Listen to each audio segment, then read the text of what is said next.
Okay, this is my review for UFC 122. Let's first start off with Ludwig and versus. I'm gonna chop these guys' names up. Olsapzak, I think his name is. Anyway, Ludwig wins by a split decision. He beats Olsapzak. It was a pretty decent fight. A lot of these fights went to a decision tonight. I think there was only about 2 finishes. So with that being said, it was okay card. The last card, the main event was I'm sorry, only one, not 2, only one fight went to when somebody actually finished. So, but I would say it was a blah type of card. But let's go to the next fight. Sozinski versus Relic. Sozinski beats Relic by unanimous decision. He pretty much outgrinded him. He pretty much dominated, I would say, the whole fight. Landed a lot of ground and pound. Tried to go for his for a lot of submission moves. It was a pretty decent match. A very technical match. So that was interesting. Next, we have Sadala versus Sabata. Sabata really came in there with the intention of trying to, to have a stand-up war and knock Sadala out. Did it happen? I mean, no, it didn't happen for him. He ended up really kind of gassing at the end of the 3rd round. Plus, Sadala landing a lot of kicks, using his Muay Thai to really dominate the whole match. He ends up pretty much beating or dominating Sabata the whole match, with keeping him away with kicks and using his boxing to really, keep Sabata at bay. So that was interesting. Then we have Silva, Andre Winter versus Dennis Silva. This fight was very interesting. Like I said before, guys, I knew this was going to be probably one of the probably fight of the night. These guys went out there, power versus speed. Power being in Dennis and Andre Winter having the speed, and you just kind of figure out who's going to win this match. Is it going to be a speed or is it going to be the power?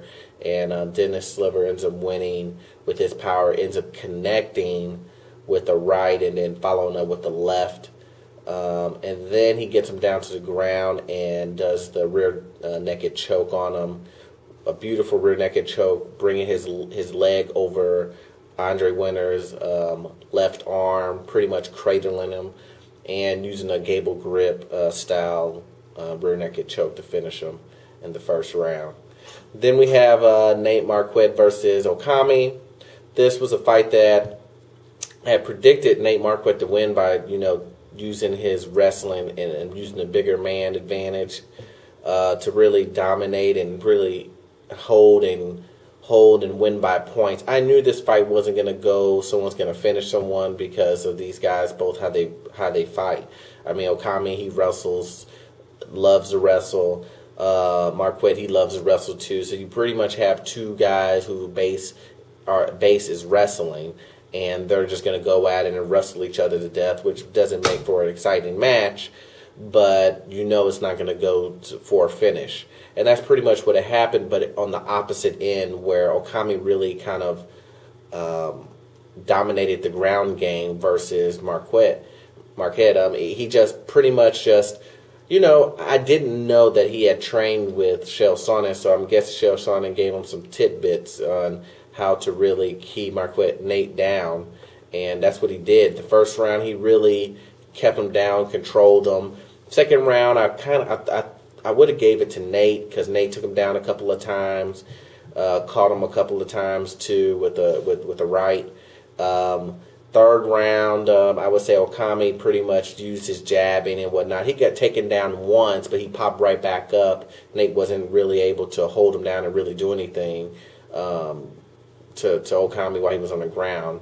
So that kind of got nullified with him, getting back up. So Okami wins by unanimous decision, and he goes on to fight the winner of Anderson Silva versus Vitor Belfort. So whoever wins that fight, Okami will get a shot. I really don't Maybe he have a great shot against Belfort, but I really don't see him having a really good shot against Anderson Silva. I think he's going to get tired out.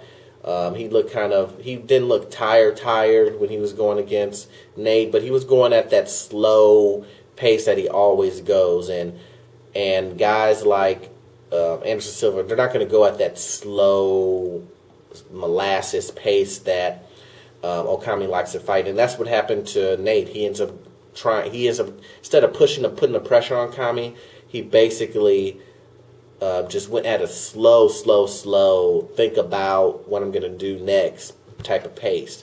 And that's falling right into Okami's hands. And that's really the main reason why he lost, because he did exactly what Okami wanted him to do. He controlled him with his wrestling and kept him at bay with his striking, whereas Nate's striking was more of a strike and move.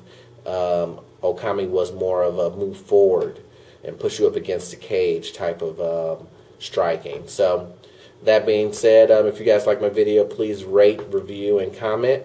And I'll see you guys in my next video. I'll probably do the predictions for UFC 123. I'm looking forward to that. And see you guys next time. Thanks.